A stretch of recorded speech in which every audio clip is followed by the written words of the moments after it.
Assalamualaikum warahmatullahi wabarakatuh. Hi, I'm Rezki Amelia. In this section, I will explain about what is discourse. So, let me move to the slide. As you can see, in literature, discourse means speech or writing, normally longer than sentences, which deals with a certain subject formally.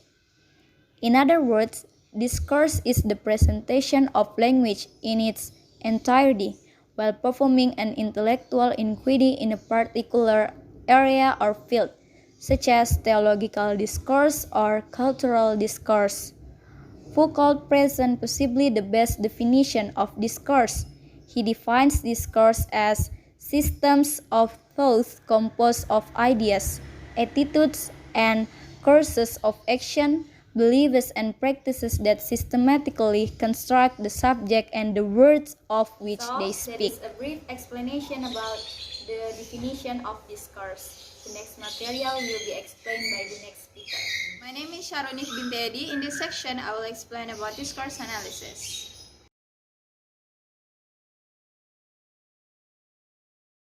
The term discourse analysis was first employed by Zelig Harris as the name for a method for the analysis of the connected speech or writing for continuing descriptive linguistics beyond the limit of a single sentence at a time and for correlating culture and language. Discourse analysis, according to James Paul G., breaks discourse analysis down into two basic approaches. They were descriptive and critical. Discourse analysis, according to Brian David Hodge, Ayelet Cooper, and Scott Reeves in 2008, in their article breaks discourse analysis down into three different approaches: formal linguistic discourse analysis, empirical discourse analysis, and critical discourse analysis. Explanation of discourse analysis. Let me move to the next speaker. Hi, I'm Jihan Maharani. We'll be explaining the next material, that is content analysis.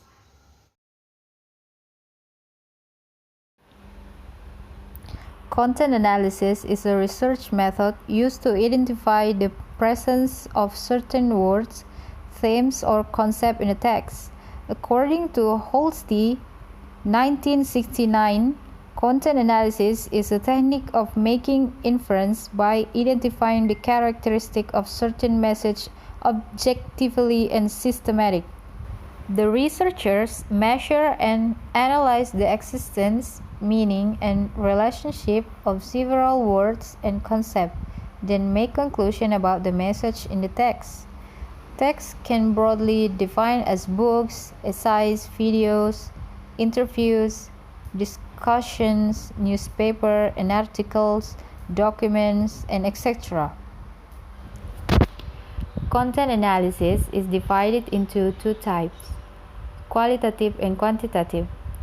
Qualitative content analysis basically focuses on interpretation and understanding. Meanwhile, quantitative content analysis focuses on counting and measuring. Quantitative content analysis has two branches, that is, conceptual and relational.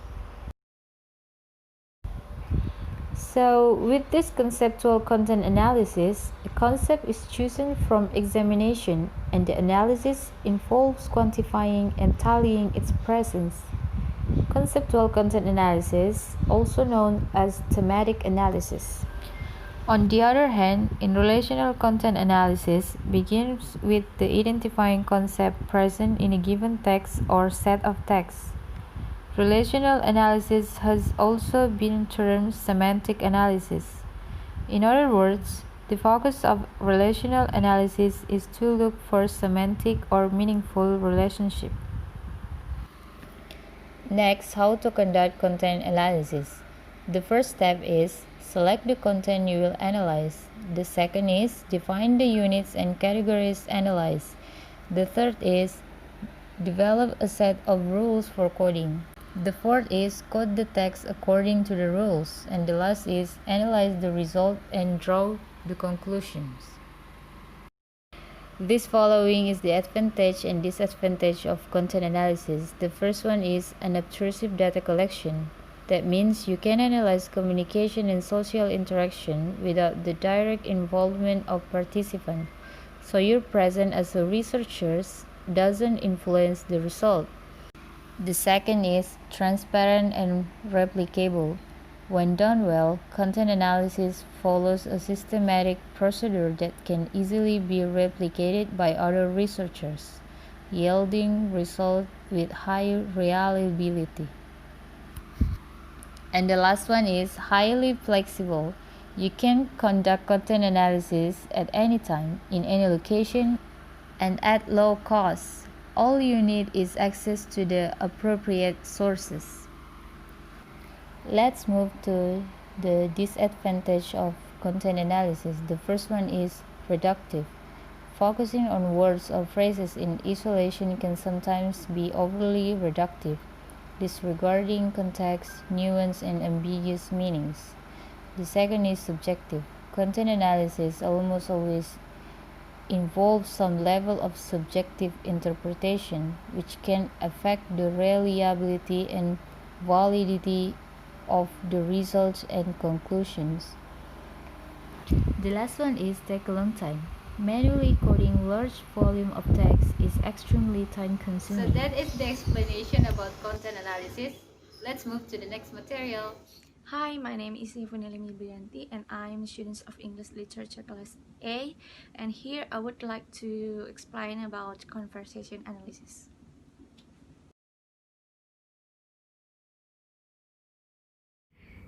Conversation analysis, or CA. Conversation analysis, or CA, is an approach within the social sciences that aims to describe, analyze, and understand talk as a basic and constitutive feature of human social life by signal. Next element of conversation analysis is adjacency pairs, turn-taking, repairs sequences, and That's opening all about my and closing. material, and the next material will be explained by the next speaker. Thank you.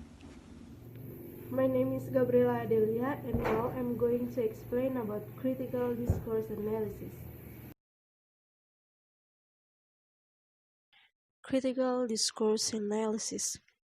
Critical discourse analysis is an interdisciplinary approach to the study of discourse, or put simply talking text, that views language as a form of social practice. Brief history of critical discourse analysis. Critical discourse analysis begins with the notion of the critical language awareness in the world of Western education. Critical discourse analysis is a continuation or even a part of discourse analysis. This is a comprehensive analysis of both its comprehensiveness, its methodology, and its implementation. About the definition of critical discourse analysis. Thank you. Okay, so the next materials will be presented by me, Alivia, Hartadi. Since in the early 1980s, scholars have in fact been addressing this challenge in a variety of ways, and recently historical discourse analysis has begun to take shape as a distinct discipline. However, it must be said that the field of historical discourse analysis, as it stands today, consists of somewhat disparate strands of study. One strand can be seen as philology tempered by discourse, the so-called defined with the considerations of discourse factors as source, cause, or motivations of change. And the third and the last strand of historical discourse analysis involve the study of the origin, diachronic development, and or loss of discourse markers, of change in discourse structures, and of alterations in text type over time. Unlike the first two strands, which are cross-disciplinary, the third strand is more truly interdisciplinary in uniting discourse analysis with diachronic linguistics, and perhaps represent the richest and more rewarding aspect of the new field of historical discourse analysis. After all of the explanation about discourse analysis, now I'm Muhammad Ikraam Ikhbaatullah will tell you why we must learn about discourse analysis. Why we must learn discourse analysis? By studying discourse analysis, you'll be promoting yourself as a critical consumer of information. This means that you begin to view the way newspapers encourage you to look at something one way but not another. A common example is the freedom fighter or terrorist. Another reason is that CDA allows you to look at topics that interest you specifically. Finally, looking at CDA in more depth will give you new tools with which to study language, not just academically, but in everyday life. For example, when reading newspapers or magazines or watching the news.